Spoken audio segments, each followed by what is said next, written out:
నమస్తే, welcome to AB news. ఎన్నో పోరాటాల తర్వాత కొట్లాడి తెచ్చుకున్న తెలంగాణలో ఇప్పటివరకు నీళ్లు నిధులు నియామకాలు అనే విషయంపై మనము ఎంతో ప్రత్యేకంగా పోరాడి ఈరోజు మనం తెలంగాణ సాధించుకున్నాం.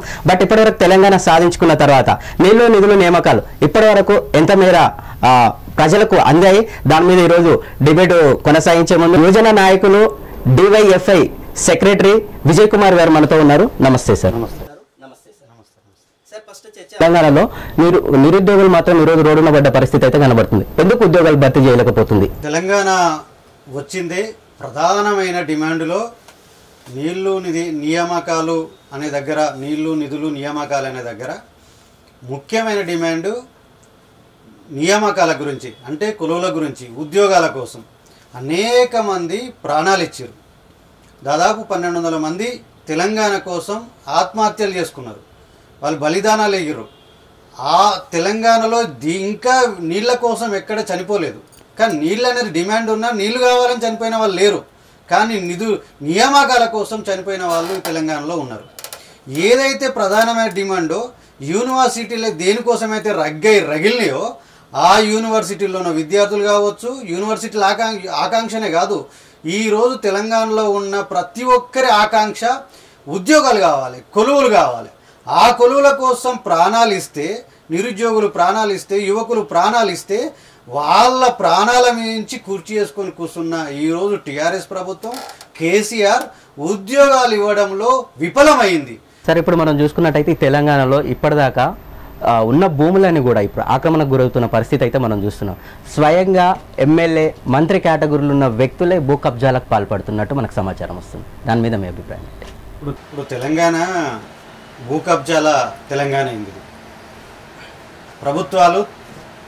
ప్రభుత్వాలే స్వయంగా భూ కబ్జాలు చేస్తున్నారు. ఇప్పుడు పోడు రైతులేమో తమ ఎకరమో 2 ఎకరాలు పోడి చేసుకొని కష్టపడి రాళ్ళు రప్పలు చెట్లు కొట్టుకొని వాళ్ళు వ్యవసాయం చేసుకొని బతుకుతాం ఇంత తిండికి అని చెప్పేసి వాళ్ళకి ఏమంటే పట్టాలు ఏమంటే ఇస్తలేరు. కానీ ఈరోజు 1000 ఎకరాలు, లక్షల ఎకరాలు కబ్జా అవుతుంటే సప్పుడు చేయక పడుకున్నది తెలంగాణలో ప్రభుత్వం. వాళ్ళు పడుకోవడానికి కారణం ఏంటంటే టీఆర్ఎస్ నాయకులే ఈరోజు చేస్తున్నారు. అధికార పార్టీల నాయకులు, అటు బీజేపీ వాళ్ళు కావచ్చు, కాంగ్రెస్ వాళ్ళు కావచ్చు, టీఆర్ఎస్ వాళ్ళు కావచ్చు, వీళ్ళే చేస్తున్నారు కబ్జా. ధరణి అనేది పెట్టిన తర్వాత ఎక్కువ భూ సమస్యలు వచ్చినాయి. అంతకుముందుకి ఇంకా లేవో కానీ తెలంగాణ ప్రభుత్వం ఏం చేసిందంటే భూములన్నిటినీ రెగ్యులేట్ చేస్తున్నామని చెప్పి పేరుతోటి అన్నిటిని వాళ్ళ నియంత్రణలో తీసుకొని ఎక్కడెక్కడ ఖాళీలు ఉన్నాయో ఆ ఖాళీలు ఉన్న ప్రాంతం అంతా వాళ్ళు కబ్జాడుగా వాళ్ళు కాలు పెట్టడానికి ఈ ప్రయత్నం చేస్తున్నారు. ఈరోజు చూసినాం జూబ్లీహిల్స్ దగ్గరన ఇక్కడ ఆంధ్రజ్యోతి పేపర్లు అనుకుంటా రెగ్యులర్గా కాలమే రాసిరు. దాని మీద ఒక కాలం వచ్చింది. ఒకడు కబ్జా చేసి భూ కబ్జాదారు ఇట్లా అన్యాయంగా అక్కడ ఉన్న వాళ్ళని తరుముతుండని చెప్పేసి అంటే గింత ఈగ వాళ్ళున్నట్టుగా వాళ్ళ మీద గింత కూడా చర్య తీసుకోలేదు. ఎందుకు? ప్రభుత్వానికి సపోర్ట్ చేస్తుండేనా, లేకపోతే ఎందుకోసం చేస్తలేరు? వారి మీద ఎందుకు చర్య తీసుకో? అదే కాదు, ఈరోజు సాక్షాత్తు మంత్రి మనం చూసినాం మల్లారెడ్డి మీద ఎన్ని ఆరోపణలు వచ్చినాయి. 600 ఎకరాలు 500 ఎకరాలు కబ్జా చేసి రేపేసి అంటే ఆయన మీద చర్య తీసుకోలేదు.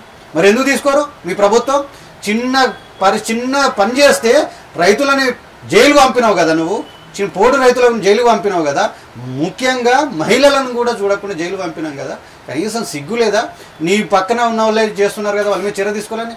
కాబట్టి ప్రభుత్వం కబ్జాలకు కబ్జాగోరు ప్రభుత్వం అని చెప్పేసి ఈ సందర్భంగా చెప్పొచ్చు.